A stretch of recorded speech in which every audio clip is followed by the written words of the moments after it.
Hi, my friends. Welcome back to the future. Today we're taking a look at brick loot. Back to the Future. It's pretty cool. We picked this up on Amazon, so I am excited to see what this actually looks like. I assume it's basically just like Legos. Okay. So yeah, it's pretty much Legos. Ooh, this is so cool. It got LEDs.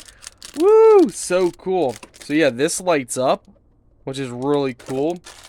Nice little Lego kit to put together. I mean, they call it brick loot. This is really neat. So you can, of course, they have all the directions and shows you how to do everything.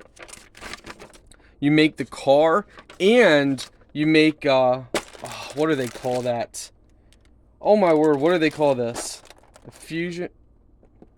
What do they call that? Flux. There we go. Flux Capacitor. I think I need to start watching the show again, but I mean the movies. Anyway, that's what it looks like. We'll be putting this together for a future video.